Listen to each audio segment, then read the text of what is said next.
할렐루야. 사랑하는 대강의 가족 여러분, 오늘 하루도 하나님의 말씀과 동행하는 삶이 되길 소망합니다. 오늘 함께 나눌 하나님의 말씀은 다니엘 8장 1절에서 8절 말씀입니다. 나 다니엘에게 처음에 나타난 환상 후 벨사사르 왕 제3년에 다시 한 환상이 나타나니라. 내가 환상을 보았는데 내가 그것을 볼 때에 내 몸은 엘람 지방 수산성에 있었고 내가 환상을 보기는 을레 강변에서이니라. 내가 눈을 들어본즉 강가에 두 뿔 가진 순양이 섰는데 그 두 뿔이 다 길었으며 그중 한 뿔은 다른 뿔보다 길었고 그 긴 것은 나중에 난 것이더라. 내가 본즉 그 순양이 서쪽과 북쪽과 남쪽을 향하여 받으나 그것을 당할 짐승이 하나도 없고 그 손에서 구할 자가 없으므로 그것이 원하는 대로 행하고 강하여졌더라.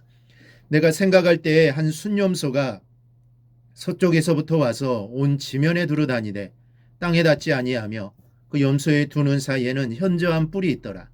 그것이 두 뿔 가진 순양 곧 내가 본 바 강가에 있던 양에게로 나아가되 분노한 힘으로 그것들에게로 달려가니 내가 본즉 그것이 순양에게로 가까이 나아가서는 더욱 성내어 그 순양을 쳐서 그 두 뿔을 꺾으나 순양에게는 그것을 대적할 힘이 없으므로 그것이 순양을 땅에 엎드러뜨리고 짓밟았으나 순양을 그 손에서 벗어나게 할 자가 없었더라.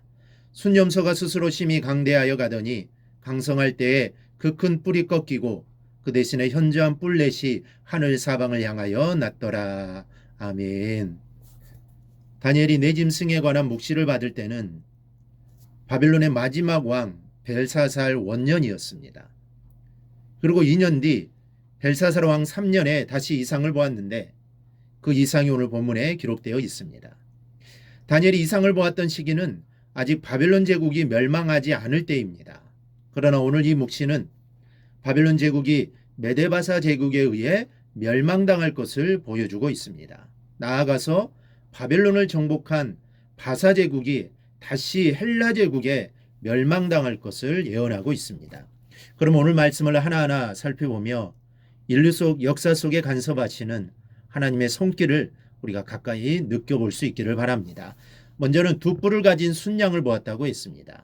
3절에 내가 눈을 들어본즉 강가에 두 뿔 가진 순양이 섰는데 그 두 뿔이 다 길었으며 그중 한 뿔은 다른 뿔보다 길었고 그 긴 것은 나중에 난 것이더라 라고 했습니다. 여기서 순양은 메데바사 제국을 가리킵니다. 순양의 뿔이 두 개가 있었던 것도 메데와 바사가 연합국을 형성하였기 때문입니다. 그런데 뿔 두 개의 길이가 달랐다고 했습니다. 모두 길기는 하였으나 한 개가 더 길었다고 했는데 여기서 긴 뿔은 바사 제국입니다.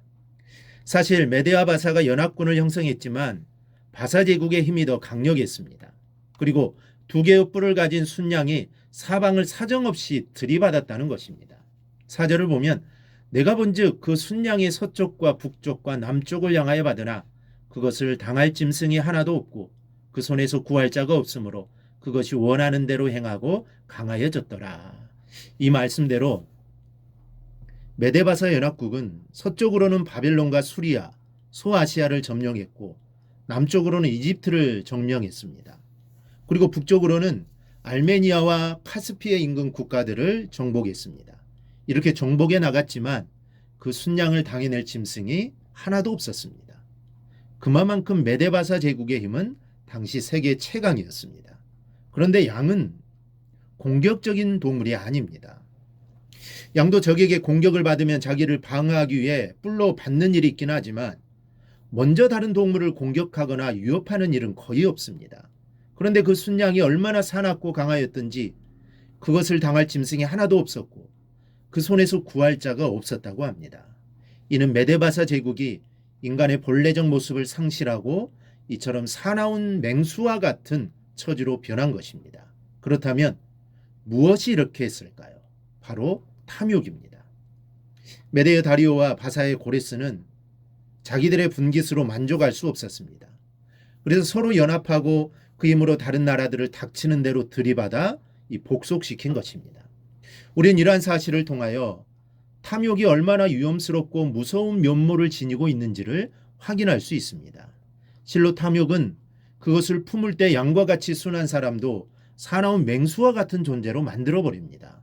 그러므로 우리 성도들은 탐심이 우리 마음에 자리 잡지 못하도록 경계해야 합니다. 도리어 우리는 자족하는 마음, 감사하는 마음을 갖고자 힘써야 합니다. 그런데 느닷없이 순념소가 등장을 합니다. 5절을 보면 내가 생각할 때 한 순념소가 서쪽에서부터 와서 온 지면에 두루다니되 땅에 닿지 아니하며 그 염소의 두 눈 사이에는 현저한 뿔이 있더라. 여기서 순념소는 알렉산더 대왕의 헬라 제국을 가리킵니다.